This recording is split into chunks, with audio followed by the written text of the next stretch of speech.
阿爺，呢個世界上究竟有冇鬼啊？呢個世界上本身係冇鬼㗎，只不過人死多咗就有咗鬼啊！每個禮拜六都喺度陪住你，同你分享那些年聽過的靈異故事。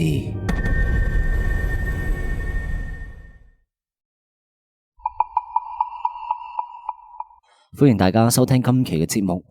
如果你冇錯過前面幾期嘅故仔，咁大家都清楚。今期依然就講我哋坤哥仔嘅故仔。咁今期嘅故仔亦都夾雜咗坤哥佢以前嘅同事經歷嘅一啲嘢，希望大家就中意啦。咁相信你都會好奇，坤哥就係一個單撈嘅長途貨車司機。咁邊度就嚟嘅同事？咁其實坤哥就有段時間就唔係單撈嘅，唔使急，咁就聽我慢慢講啦。喺坤哥自己單撈咗3-4年之後，佢啲業務水準就直線咁提高，經驗方面亦都大有長進，大江南北，全國各地幾乎都去勻晒。當然啦，聽緊古仔嘅你同我都唔使羨慕，事關佢呢啲就唔係去旅遊啊，係去長途跑貨運，實際就非常之攰。每到某一個地方都係嗱嗱聲交貨，然後又回程，根本亦都冇咩時間同埋閒情逸致去遊覽一下當地嘅名勝。鑒於坤哥佢交貨率就非常之高，到貨嘅時間亦都非常之準時。時間一長呢，佢就逐漸喺呢個行業度有咗啲名氣。咁大家都知道，喺零幾年嘅時候，深圳嘅電子行業就喺度飛速咁發展緊。坤哥就有個同學喺深圳嗰邊某間公司嗰度就已經做上咗主管，具體嘅職位坤哥就冇講，反正就係手上有少少權力。喺嗰一年過年，佢哋同學聚會嘅時候，呢位同學見阿坤哥做嘢又實在，睇佢膊頭又擔得起風風浪浪，就極力咁邀請坤哥過去佢嗰一邊幫佢哋公司就跑貨運。咁人哋又盛情難卻，坤哥就考慮咗一排，最後都係過咗去。事關待遇就非常之好，按照坤哥話齋，佢就唔係單純咁做個貨車司機，而係做個車隊嘅隊長。喺零幾年嘅時候，唔計獎金就攞到17,000蚊，而之前自己單撈日跑夜跑都係得8-9千嘅咋。雖然自己就仲係要開車，但係嗰間公司就規定咗2人配一車，亦就意味住以後跑車嘅時候可以同另外一個人輪流咁休息瞓覺。嗱，呢個有人輪換就好重要嘅。嗱，如果自己單撈嘅話，咁冇人替代，需要休息嘅時候啦，就只可以停喺一啲偏僻嘅地方嗰度，自己喺台車度瞌一覺咁樣。但係有人輪換嘅話就唔同晒，每日開車嘅時候都精神飽滿，亦都唔驚送貨嘅截止時間有啲乜嘢差池，所以做起身就比單撈嘅時候舒服咗唔少。唯一缺陷嘅呢，就係老婆細路只可以留喺河源嗰邊，好長時間先可以見一面啊。坤哥冇幾耐佢就入咗職，呢個時候先知道間公司呢就係做手機嘅。雖然年份就好早，但係當時嘅深圳已經係全國乃至係世界嘅手機產業鏈嘅關鍵之地。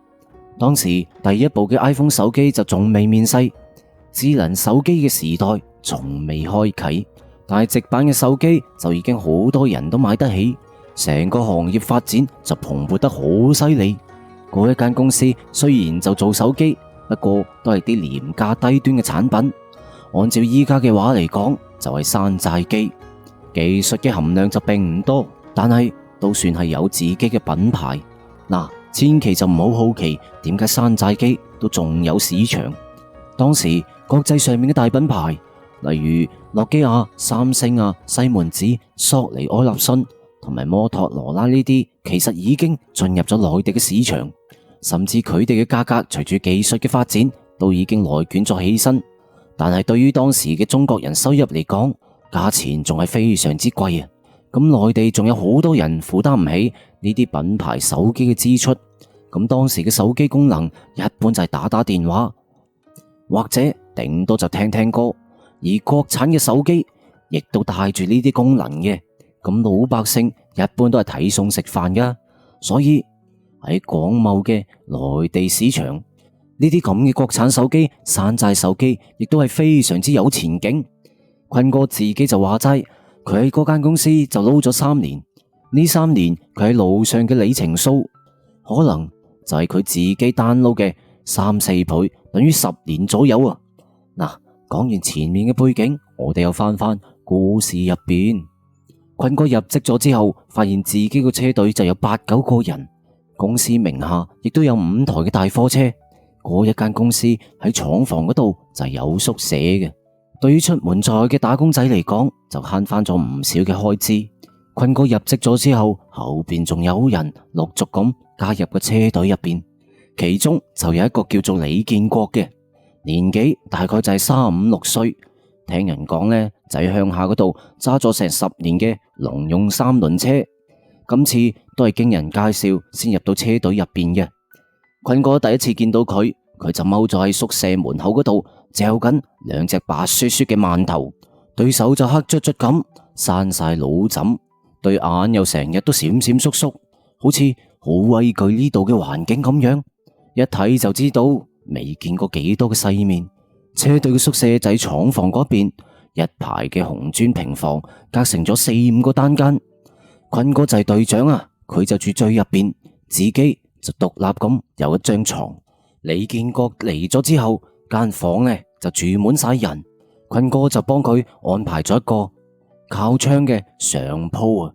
諗住就話佢嘅年紀就喺呢度最大，咁就照顧一下佢啦。但係呢條友非常之奇怪，佢就自己去咗廢品收購站嗰度買咗台2手嗰啲台燈翻嚟，親自拉線，然之後就擺咗喺床頭，仲要將個燈泡改成100瓦嗰種。從夜幕降臨開始，佢就一定要打開佢嗰盞燈，嗰啲光燦燦嘅燈光透過啲蚊帳，成間屋啊都好似照到手術室咁嘅樣。有個兄弟就叫做阿張，有晚起身屙夜尿，啡完水翻嚟，見到李建國唔知點解就坐咗起身冇瞓，嗰啲燈光就照住佢塊面，嚇到小張啊鼻哥窿都冇肉，差啲又要飆了。後邊啊，車隊入邊嘅後生仔個個都笑話李建國，話佢驚黑怕女人。咁佢怕唔怕女人，坤哥就唔知啊，但係佢肯定就係驚黑嘅。後尾嘈得盛起，小張仲差啲打咗李建國。坤哥仔入邊敲咗下床板，先阻止咗呢一場嘅打鬥。後邊李建國俾人餓得多啦，佢自己就耷住頭咁講，話我關燈就瞓唔着。直到嗰一年嘅8月，係一個雨夜，坤哥就喺韶關嗰度送貨翻咗嚟，成身都濕晒。換完衫之後，佢就摸黑爬上咗張床，啱啱瞓落床就冇幾耐，成身都冤到痹，就聽到出邊又傳嚟咗啪嗒咁一聲，李建國佢自己嗰個盞燈又着鬼咗。佢嗰盞燈呢，啱啱好就可以照入嚟坤哥張床嘅，而且個間單仔就好簡陋，連門都冇，避都避唔到啊！瞓咗好耐都瞓唔着，一時就火起，拉起旁邊一個曬衫竹，即時就掟咗過去，話我咁辛苦翻到嚟，只係想瞓個好覺，你當呢度係釣魚台國賓館咩？喺度講橙橙，嗰支曬衫竹就打咗喺碌架床嘅鐵架上邊，哐當一聲，好大聲嘅。坤哥就見到李建國粒聲都唔出，縮咗喺床角嗰度，只係慢慢咁關咗佢嗰盞燈。佢就以為自己可以瞓翻個好覺，但係一陣間嗰個李建國就唔知喺邊度揞咗支手電筒出嚟，非常之舊啊，而且亦都又打開咗嗰一啲光柱喺牆上邊，就印出好多好細碎嘅影。坤哥就鬧咗佢一句，跟住就揞實個枕頭瞓覺啦。後邊就聽翻出邊嘅人講，李建國嗰晚就咁靜靜坐住喺碌架床嗰度，揸實個手電筒，震下震下咁坐咗成晚，又有起夜屙夜尿嘅，睇到之後嚇到骨痹啊！事後坤哥又餓咗佢幾句。半個月之後，佢哋有任務要跑一單去桂林嘅單，對面嘅貨主催得好急，所以就只可以兩個人一齊出車，咁樣幾乎就可以24小時不停咁樣直衝去目的地。嗰一日係凌晨3點嘅時候，佢哋就去到桂林附近嘅一個縣城入邊，因為國道路邊嘅旅館仔早就滿晒房。對面嘅老闆卸晒貨之後，就睇住喺老主顧嘅份上，將一個雜物間嗰度清咗出嚟，俾佢哋臨時住翻晚，瞓翻個靚覺。講係雜物間，其實仲加簡陋，就係用啲木板隔出嚟嘅格仔，3張咁嘅爛木板，靠住縫牆一擺就可以瞓得人噶啦。呢一趟嘅出車就係坤哥同埋李建國一齊，一入到去個雜物房，李建國就粒聲唔出，坤哥仲以為佢嫌簡陋，李建國就話唔係啊，然後又用隻手指咗指嗰度床板嘅地下下邊就有個箱露咗一隙出嚟，入邊係對住咗半箱未燒完嘅紙錢。坤哥就打咗個突，自從上次碰到嗰個公路上嘅女人，佢對呢啲事其實就已經好罩忌噶啦。不過人就好攰，都唔諗得咁多，佢就攤上床瞓。但係李建國又唔一樣啦，佢發起咗牛脾氣，點都唔肯瞓，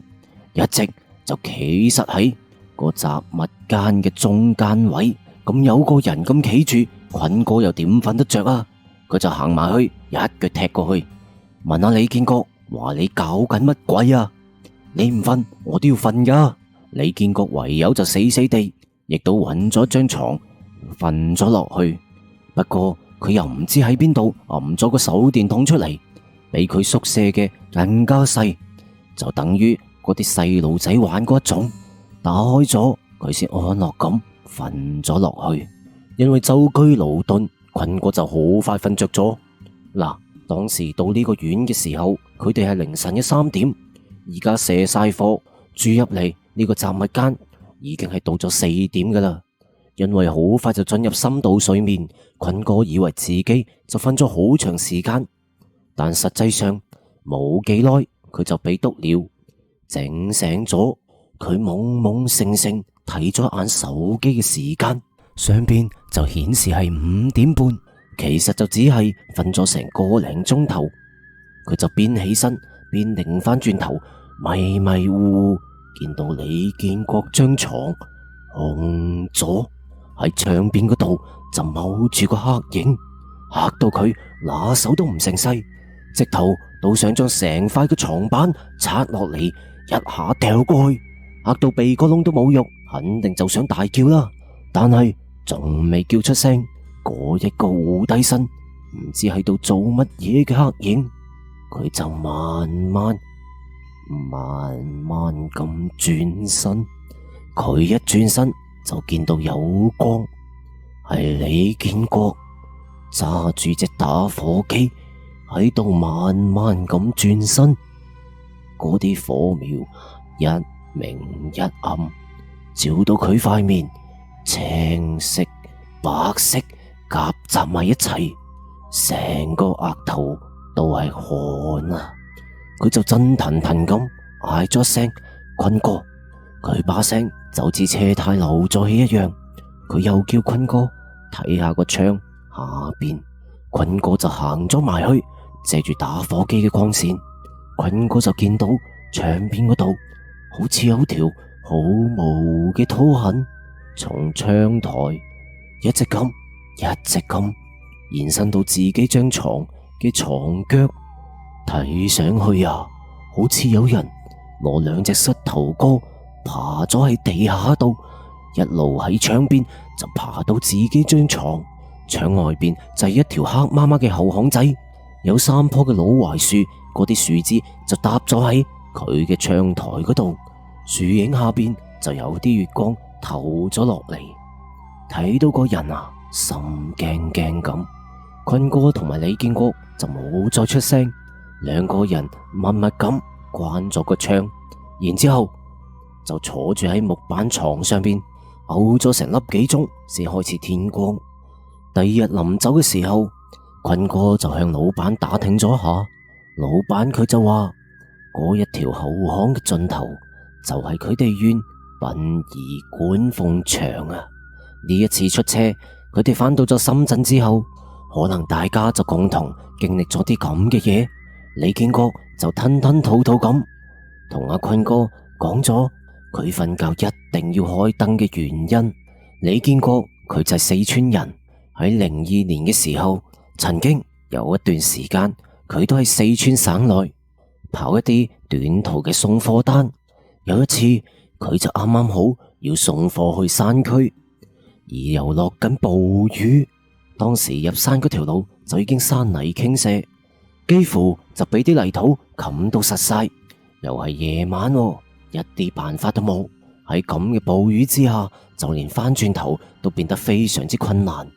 話晒嗰啲地理環境就好惡劣，喺咁嘅視線環境之下，最好就係唔好再開車。佢就知道附近1-2公里左右就有一條村嘅，而且村口嗰度仲有一間好大嘅土地廟。佢就決定暫時先放棄台車，徒步行到嗰間土地廟嗰度，借宿一宵再算。辛辛苦苦就行到咗嗰一條村，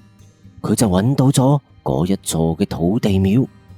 廟入邊就供住半磚嘅泥像，因為就冇咗個頭嘅。牆角嗰度仲堆咗幾副未上漆嘅壽彩啊，就係我哋平時講嘅棺材。咁就應該有唔少人都聽講過，我哋國家某啲嘅地方有啲唔同嘅風俗，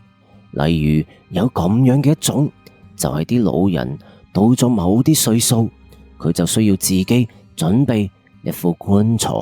等到百年歸老嘅時候，就會用嗰一口棺材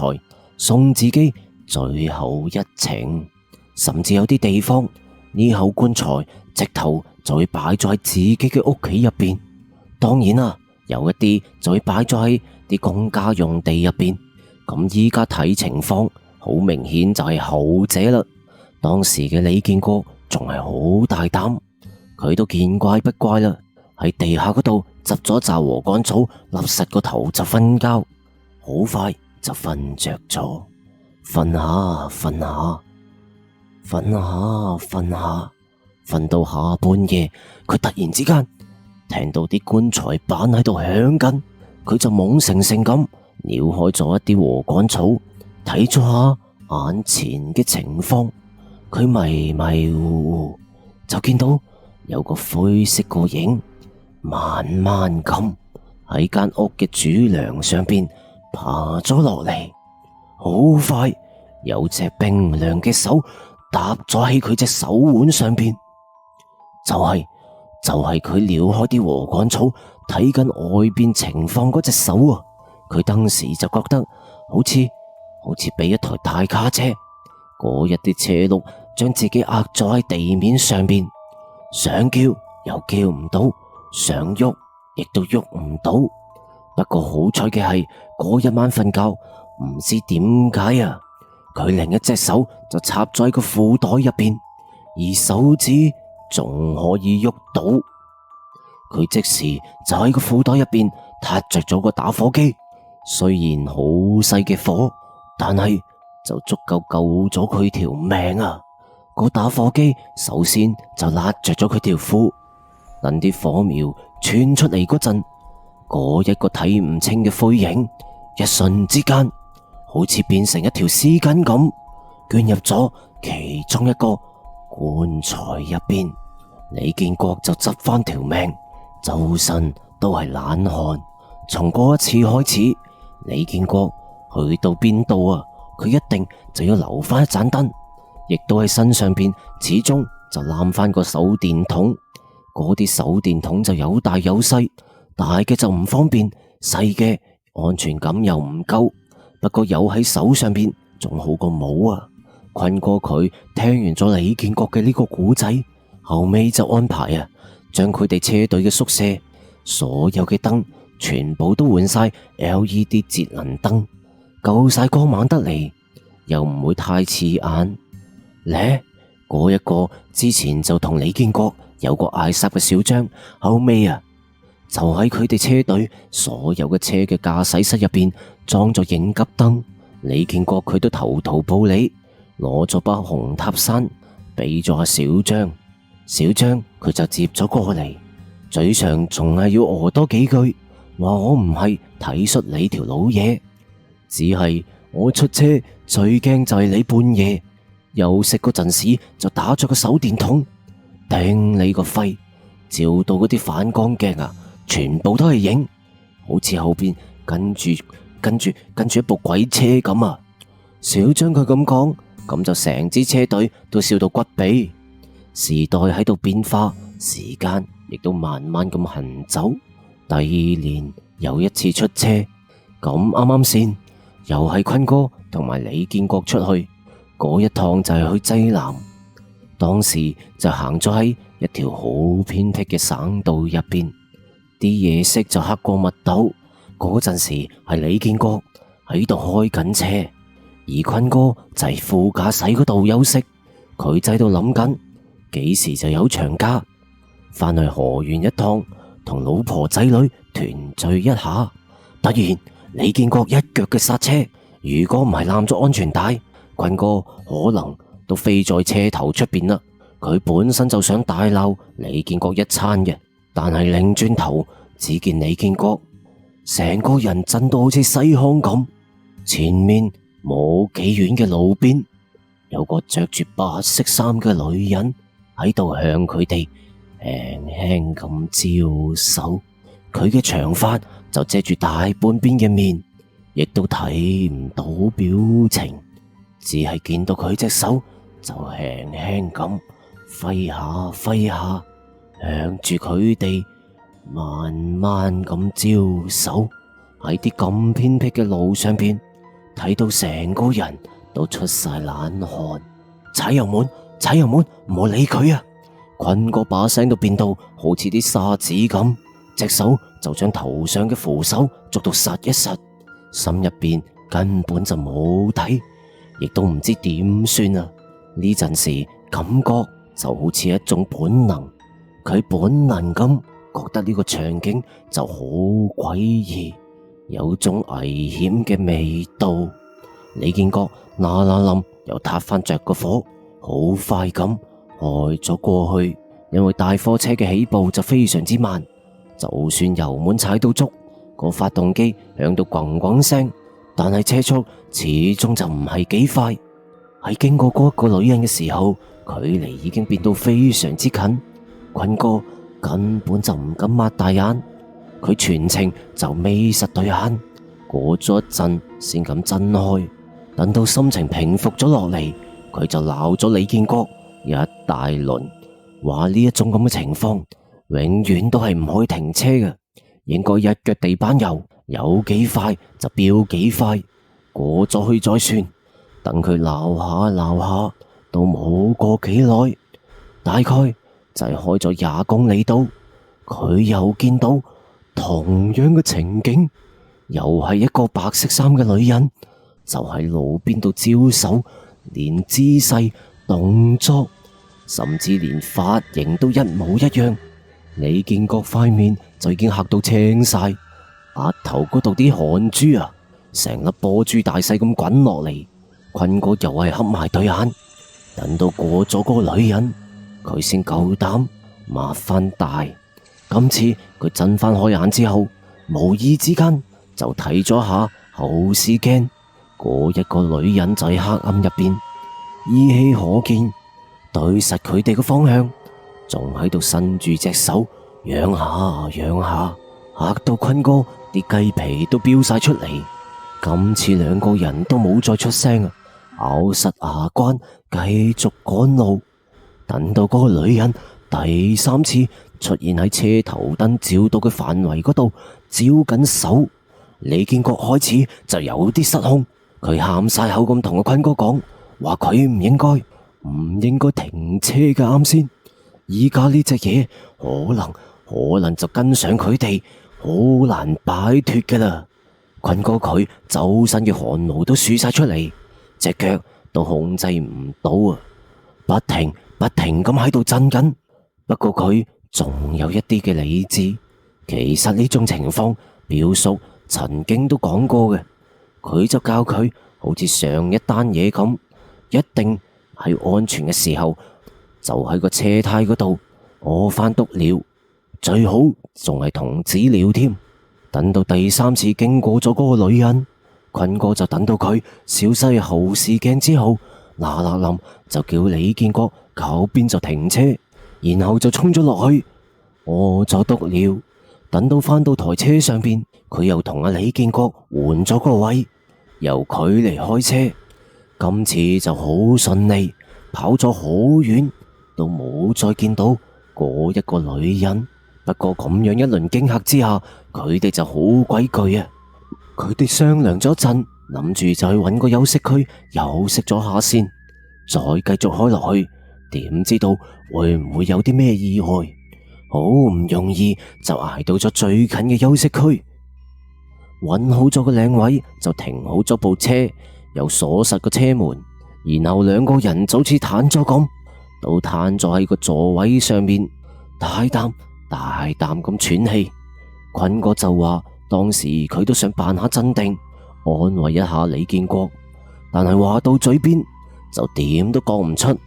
因為佢自己成個人都喺度震下，根本就冇啲咩說服力。過咗陣間，兩個人慢慢咁瞓着咗，坤哥又發開口夢，感覺自己就返到咗河源，同一家老少開心咁玩咗一排，正喺度高興緊，就喺半夢半醒之間，一陣敲窗嘅聲音就突然之間響起咗，敲得好有節奏啊，亦都非常之陰森，聽上去就令人好唔舒服。坤哥即刻就擘大隻眼，旁邊嘅李建國一樣就醒咗，擘到實一實對眼，成面都係驚恐。透過車窗，佢哋就同時見到啱先佢哋三次見到嗰個白色衫嘅女人，唔知道幾時已經企在車外邊，嗰一塊面非常之白，貼住啲玻璃，擘大對眼就裝緊入嚟，隻手啲指甲就喺度一下咁刮住個車窗，發出咦咁嘅聲音。李建國當堂就暈咗過去。坤哥第一反應就係你條仆街啊，你就豁手懶你仆街，我自己要面對啲乜嘢啊？女人仲係扭曲住，用一種好奇怪嘅姿勢喺出面就裝嚟裝去，好似睇唔清入邊嘅情況一樣，然後就發出咁樣嘅怪笑聲。坤哥嚇到成個人都癲晒，想大嗌，喉嚨好似又叫唔出聲咁。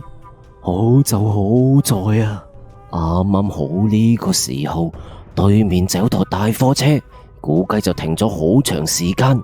個司機就啱啱瞓醒，仲要半夜趕路。嗰台大貨車突然之間就將個車頭大燈打開咗，嗰啲刺眼嘅燈光漫灑過嚟。